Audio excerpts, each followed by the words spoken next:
Hi, everybody. Welcome back to Samantha Heller's Health and Nutrition Show here on Dr. Radio, Sirius XM 81.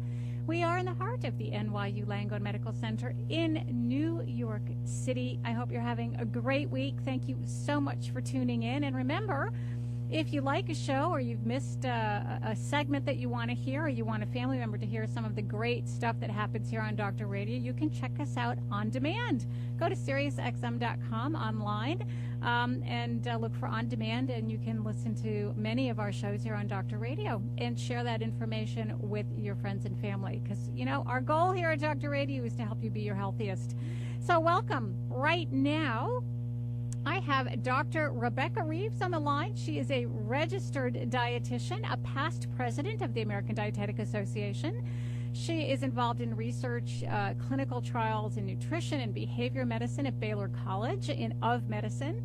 And she has been awarded by the American Dietetic Association the Medallion Award, which is one of the highest awards to be bestowed upon a member. Dr. Reeves, thank you for joining me today.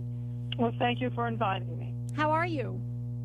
I'm great. How are you? I am well. I just had an author on, Melanie Warner. She has a book out called Pandora's Lunchbox. You will find it very interesting. It's all about really the history and evolution of processed food, what's in it, how it came to be. As a researcher, you would really enjoy it. It sounds very interesting. It is. So thank you so much for joining me today. We're going to be talking about how to have a healthy summer and summer foods, because in the summer people throw caution to the winds and they just go a little crazy, and then they get upset that they've gained weight, and then they try to lose weight, and then the holidays come around, and then they gain weight, and then they try to lose weight again. So we want to give people some tips on how to be healthy all year round. And folks, our phone lines, of course, are open. You know, we love to hear from you. 1-877-NYU-DOCS. That's 1-877-698-3627. So in terms of healthy eating, and I was just, as I said, talking about processed food, what are some of the foods that people think they're eating that are healthy that really may not be? Oh, well, you know, that is an interesting question, because there are different foods that people, you know, can do consume, and they think they're really good. I think some people look at a bread that just says multigrain, or it may have some type of a name on it that's misleading about the grain or the substance of the bread, and they think they're taking this in and it's being really, really healthy. Whereas we know that you really have to look to make sure it says 100% whole wheat, or you need to look at the first ingredient on the ingredient label listing and make sure it says, you know, whole wheat rather than just, you know, wheat. So that's what sometimes people say that to me, or else they look at the color and they think it's brown, so therefore it's got to be better, you know, and we know that can be just food coloring. Sometimes, I mean, I think people think that just because they switch to low-fat milk, it's just as good as skim milk, if they're really trying to watch their fat intake. And actually, you know, the low-fat milk has a reduction from whole, but it's not as low as you really should be going. And so usually, you know, you try to say, okay, that's a step in the process of getting to skim milk. And I think for many people who've been drinking a lot of whole milk, the first step is to change their taste buds by starting to drink, you know, low-fat milk. But basically, we need for people, you know, to get on down to low-fat milk. I mean, to skim milk. Right, because a lot of my patients say, well, I'm drinking 2%. And I'm saying, well, milk is really, that's almost the same as whole milk. It's a great marketing approach, but really you have to go to the 1% and then hopefully down to the fat-free. Right, and we say, you know, it's a gradual change. It's helping to get those taste buds to change their ability to, you know, appreciate the taste of skim milk. And a lot of people say, oh, it's that blue milk. And I say, oh, no, not anymore. Which leads me to say, you know, there is a great milk on the market now, which is the Heart Healthy Safe Balance milk, and Smart Balance milk. And it is a really heart-healthy kind of milk, and it is fat-free. It's skim milk, and it also contains some plant sterols, which we may be talking about in a little bit. So I would say, you know, kind of, and that's what I buy now. I buy Smart Balance, Heart Healthy, Heart Right milk. And the plant sterols are, well, obviously, as you and I know, will possibly help lower people's cholesterol levels. But is there really enough in a glass or two of milk to make a difference? You need to take at least about 2 glasses a day. They say it's the ultimate amount, the amount you really should get a day is 2 grams of plant sterols. Okay. And therefore, you need to kind of mix and match some of these foods that contain the plant sterols so you get at that level.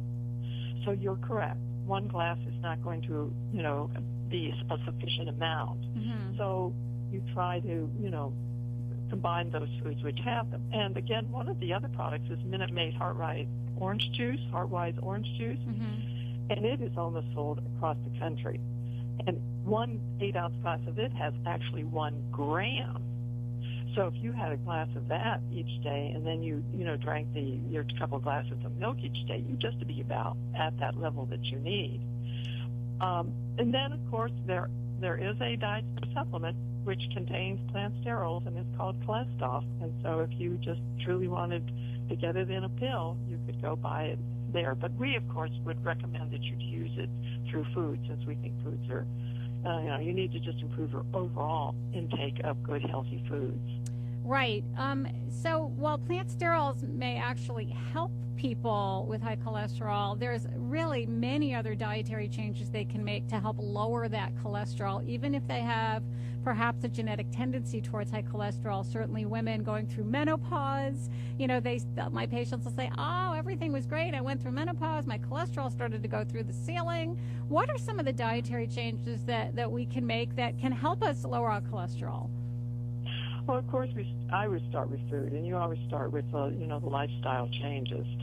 And again, the research always goes back to eliminating saturated fat, lowering the saturated fat and the cholesterol content of your eating plan, and making sure that you're trying to reduce a lot of the animal fat that you're eating in the animal products. Trying to switch to more healthy salmon and fish and poultry. And eat, red meat is okay as long as it's really lean, but you shouldn't be consuming it in great quantities every day because of the saturated fat, the animal fat, which contains the saturated fat. And then looking at, of course, increasing fruits and vegetables. And I think this is a mantra that all of us are trying to teach to the American public, is the more fruits and vegetables you're eating, the healthier you're going to be, and that plate of food you're looking at is going to be healthier for you. And then looking at whole grains, making sure, again, when we're talking about whole wheat products, that you're looking at more of the whole grain products and reducing those processed foods, as you were mentioning earlier. You need to really reduce a lot of that just plain white processed food that is so available in our marketplace. And then, of course, low-fat dairy products. Watching the amount of, high-fat foods that you're eating. Watching, of course, a lot of amount of different types of snack foods, which can be high in fat and salt. Watching the sodium intake. And then good exercise. You're an exercise physiologist. You need to get outside and really enjoy the out of doors and move that body through space and keep that heart moving. Because so many people, as we grow older, get very sedentary. And it's bad on all the organs of your body just to be sitting all the time. So it's just thinking of an overall healthy outlook on life, and even how you're thinking, keeping your mind active and positive thoughts and enjoying the people around you can also help your quality of life. Right. All great advice.